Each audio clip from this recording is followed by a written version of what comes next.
Улсын хурл үндсэн хуулийг өөрчлөх нь зүйтэй гэж засгийн газрын тэргүүн мэдгдсэн. Харин улсын хурл энэ асуудлаар нэг талд гарч амжаагүй байна. Энэ удаагийн улсын хурл үндсэн хуулинд өөрчлөлт оруулах нь хамгийн тохиромжтой. Яагаад гэвэл бүх нам эвсийн төлөөлөл багтсан мөн хамтарсан эмнэлгийн засгийн газар ажиллаж байгаа гэсэн үндслийг гүйцэтгэх засаглалын тэргүүн хэлж байгаа юм. Өөрчлөлт хийхийг мөн дэмжиж байгааг илэрхийлсэн. Харин улсын хурл энэ асуудлаар өөр байр суурьтай байна.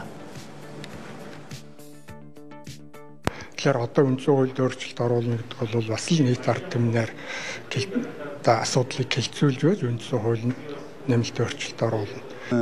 Парламент судалтай бүх намууд эвслийн засгийн газар байгуулж за эвнэгдийн тухай ярьж байгаа энэ нөхцөлд бол Монгол улсын үндсэн хууль үйлчлээд бараг 25 жил болж байгаа. Хууль эрхцэн хувьд боловсронгуйлах зайлшгүй шаардлагатай.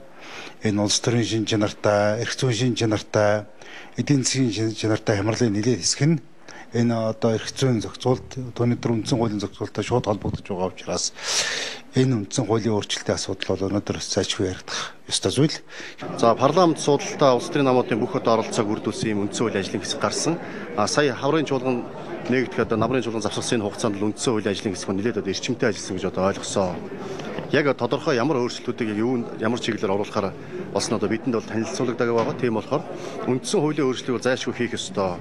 Өнөөдрөөс төрийн бодлогыг тийм үү тодорхой болгох, тогтвортой явуулах, ингээхийн тулд тодорхой өөрчлөлт хийх шаардлагатай байгаа гэдэг дээр санал нэг байгаа.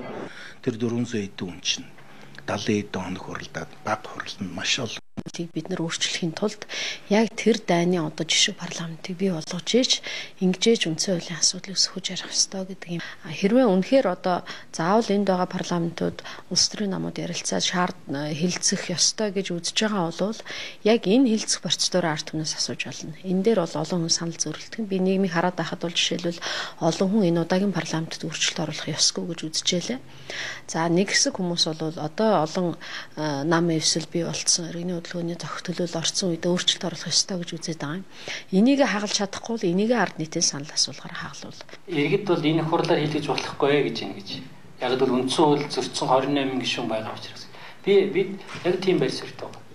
Эдгээр бол өөрийнхөө их ашигт нийцсэн одоо тэр 28 намын нэрийн ард нуугдгаа нэмэгдүүлж магадгүй өөртөө хамгийн ашигтай хуулиар хийж магадгүй. Альчтад үндсэн хуулийн өөрчлөлтийг бүх ард түмнээс асуух ёстой гэдэг дээр санал нэгдэж байгаа юм. Гэхдээ ард иргэдээ санал аваад түүнийхэн дагуу өөрчлөлт хийх гэдэг нь цаг хугацааны хувьд амжихгүй гэсэн асуултыг тавьж байгаа. Учир нь үндсэн хуулинд өөрчлөлт оруулах журмын тухай хуулиар уг асуудлыг сонгуул болгохоос 6 сарын өмнө эцэслэн шийдсэн байх учиртай юм а. Улсын хурлын хаврын чуулган нээсэнтэй холбоотойгоор өмнөх чуулганы хугацаанд гишүүд өөрөгт ажиллаа хэр сайн хийснийг илтгэх эрцэн мэдээлэл олон нийтэд хүргэх гэсэн ч мэдээллийг хаалттай олгожээ. Тодорхойлбол чуулганы хугацаанд хэн гэдэг гишүүн хэдэн цаг